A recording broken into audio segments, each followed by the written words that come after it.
Di konten channel Amin Rais terbaru, beberapa YouTuber menyebut dia sedang memuji-muji Jokowi. Tapi menurut saya terbalik. Malah Amin Rais makin merendahkan Jokowi.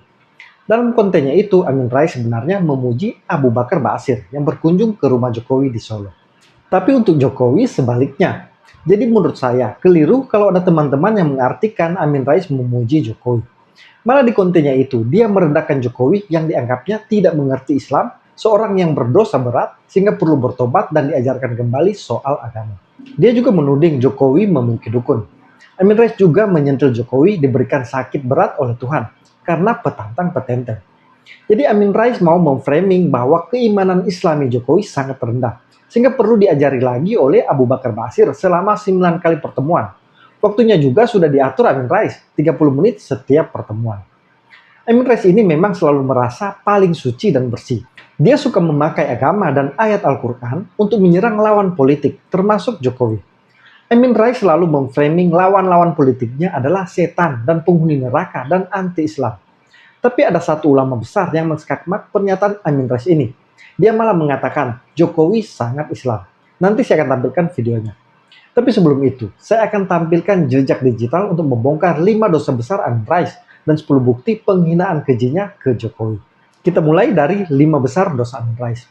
Pertama, Amin Rais menunggangi gerakan reformasi mahasiswa 1998, sehingga dia mendapat julukan Bapak Reformasi. Tahun 98 sudah turun ke jalan. Perempuan sendirian di atas truk. Orasi sudah biasa. Masih zamannya Nokia. Menyaksikan kebohongan seseorang yang izin naik ke panggung, bilangnya mau cari anaknya, pinjem mic, nggak tanya sampai di atas orasi. Terus dipanggil Bapak Reformasi. Padahal awalnya naik panggung, Dek, izin dong saya mau cari anak saya juga yang ikut demo. Itu bukti pertama, bahwa Amin Rais ini memang hanya memanfaatkan gerakan reformasi mahasiswa. Ibu ini adalah salah satu aktivis yang mendengar langsung bahwa Amin Rais menipu mahasiswa yang sedang berdemo. Amin Rais meminta mic dengan alasan mencari anaknya. Nggak tahu untuk berorasi. Jadi media dan publik seolah-olah melihat Amin Rais bagian dari gerakan reformasi mahasiswa itu, karena ikut berorasi di tengah-tengah mahasiswa. Inilah liciknya Amin Rais.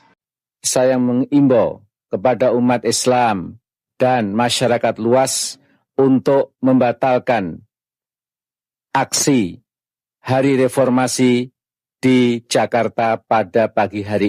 Ini bukti kedua, Amin Rais malah menentang aksi mahasiswa untuk turun ke jalan saat reformasi 1998. Amin Rais saat itu juga masih menjabat Ketua Umum PP Muhammadiyah. Saat itu hadir di lapangan, saya mengumpulkan kawan-kawan, saya bertemu dan rapat setiap hari. Ketika Soeharto terpilih lagi jadi presiden, selesai pemilu MPR DPR dilantik, itu sekitar bulan Agustus, kita panik. Kalau mereka berkuasa kita mati. Ketika Soeharto dilantik tanggal 11 Maret, kita lebih panik lagi. Karena Soeharto pernah membantai paling kecil 500.000 orang di tahun 1965. Apa artinya kita cuma 500 orang mahasiswa? Dia sanggup melakukan kekejaman seperti itu, dia bisa lakukan itu hal yang sama pada kita. Nah, kemudian perjalanan berjalan, bos. 18 Mei, kalau Pak Amin ingat, Pak Amin dari dalam gedung DPR keluar, dan kita sempat kawan-kawan kami melempari Pak Amin dengan botol aqua. Kenapa? Tidak ada komunikasi saat itu. Yang elit jalan sendiri dalam pernyataan-pernyataannya menggunakan gerakan kawan-kawan mahasiswa ada komunikasi sama sekali. Ketika kemudian orang berkata berikutnya bahwa ada uang sekian besar mengalir untuk mahasiswa 98, saya bilang siapa yang dapat uang itu? Tidak ada. Kemana? Tidak ada.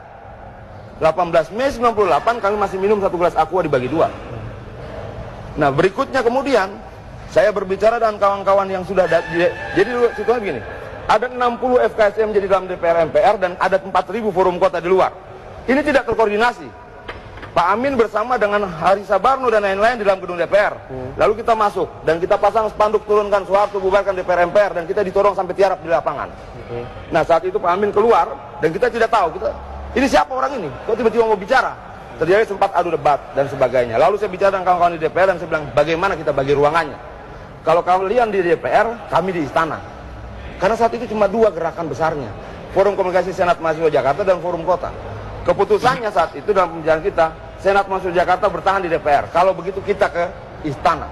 Itu momentum pertama harusnya kita tuntaskan reformasi. Tapi sore harinya Pak Amin bicara. dia akan ke istana tanggal 20.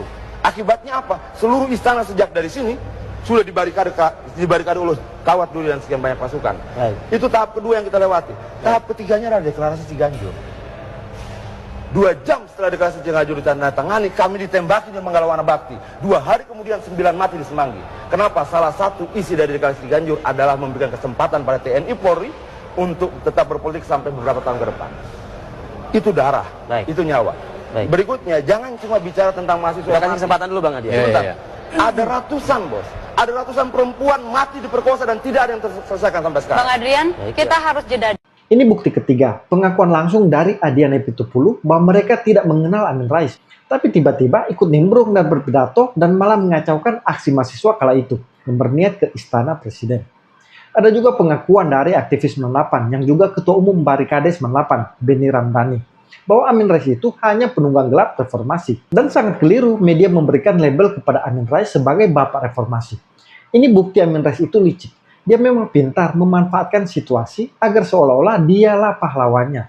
Amin Rais ini memang lihai menggunakan taktik politik. Dia jebolan Amerika. Dia belajar politik S2 dan S3-nya dari Amerika. S1-nya di UGM, S2-nya di University of Notre Dame, Indiana, Amerika. S3 di University of Chicago, Amerika. Jadi miris memang.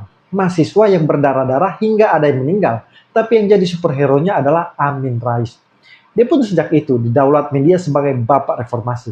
Itulah dosa pertama Amin Rais. Kedua, melengsarkan Gus Dur. Jelas dari pengakuan Gus Dur sendiri, Amin Rais bersama Megawati lah 2 tokoh di balik pelengseran dirinya. Dalam upaya mencopot Anda, siapa orang yang paling bertanggung jawab atas pencopotan tersebut menurut Anda? 2. Siapa? Amin Rais dan Megawati. Mengapa? Ya, tanya sana dong, kok tanya. Nah, kalau memang Megawati dan Amin Rais dianggap orang yang paling bertanggung jawab atas pencopotan Anda, apakah Anda dendam sama mereka? Lah, ngapain dendam Mama Amin? Artinya Gus Dur sudah melupakan itu, sudah memaafkan. Maafkan, lupa sih enggak. Nah, pernahkah setelah peristiwa ini, apakah itu Megawati atau Amin Rais datang ke Anda untuk meminta maaf? Enggak ada. Mereka merasa dirinya benar, ya sudah. Besok-besok akan terbukti oleh bangsa ini sendiri kok. Amin Rais ini sebenarnya ingin jadi presiden, bukan ketua MPR setelah Presiden Habibie. Tapi taktiknya kepada Gus Dur tidak mempan. Malah Amin Rais termakan taktiknya sendiri. Amin Rais ceritanya menawari Gus Dur menjadi presiden dengan harapan Gus Dur menolak karena alasan sakit, terus memintanya jadi presiden. Malah Gus Dur menyanggupi. Opsi kedua, Amin Rais ingin jadi ketua DPR, tapi tidak dikasih ketua Golkar, Akbar Tanjung. Karena suara terbanyak adalah Golkar, bukan PAN. Jadi akhirnya, karena Amin Rais dipandang sebagai tokoh reformasi, dikasihlah posisi ketua MPR. Lebih jelasnya kita dengarkan cerita dari Prof. Jimli Asidiki ini. Amin Rais ini orangnya, iya kan? Banyak ngomong aja dia nih, ya kan? Nah, Amin Rais, nah, jadi dia nggak pede karena waktu itu partai PAN kecil suaranya. Jadi feeling saya dia nggak pede, maka dia perlu dukungan Gus Dur. Lalu dia ketemu sama Gus Dur. Gus Dur tidak datang dalam forum pagi hari itu. Nggak datang. Jadi pagi-pagi dia udah bangun, ketemuin sama Amin Rais. Saya diceritain oleh teman-teman yang dampingi, kan antara lain yang dampingi itu Fuad Bazir.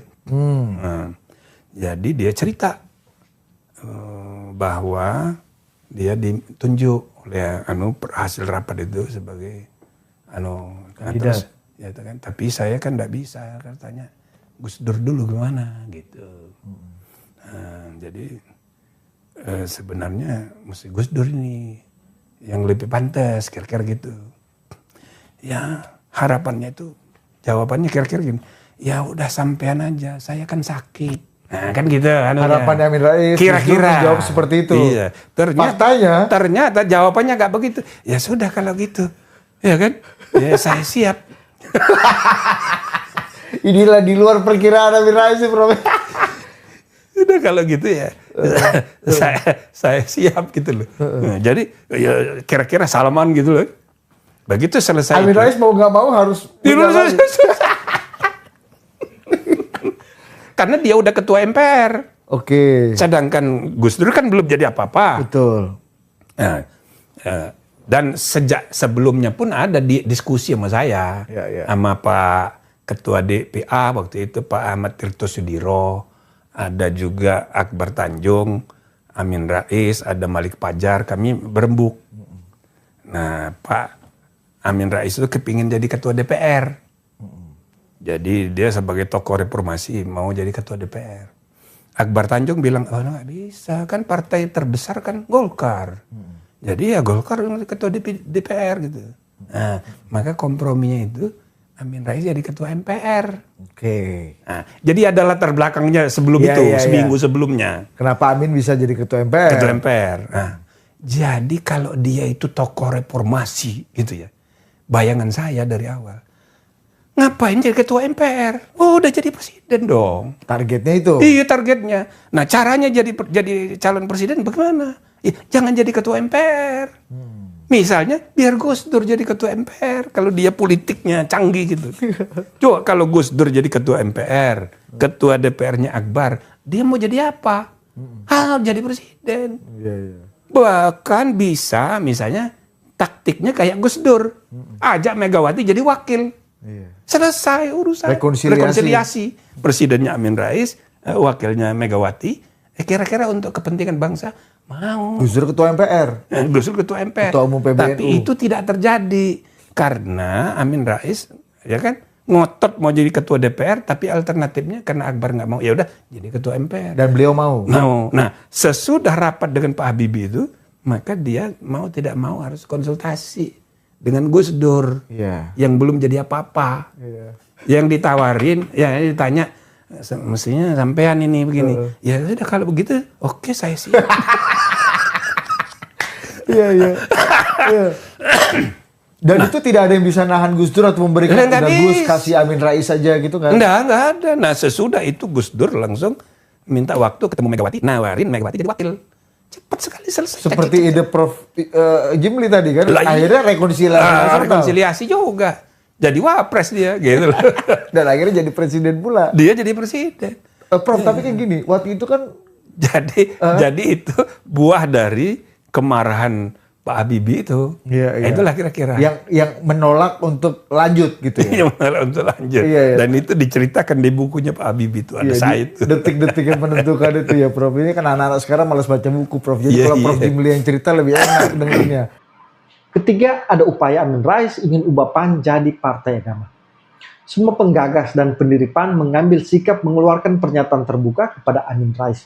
Karena Amin Rais mulai merusak PAN. PAN sebagai partai yang lahir dari reformasi dan berasaskan Pancasila, modern, terbuka atau tidak eksklusif, tapi mulai diarahkan Amin Rais menjadi partai agama.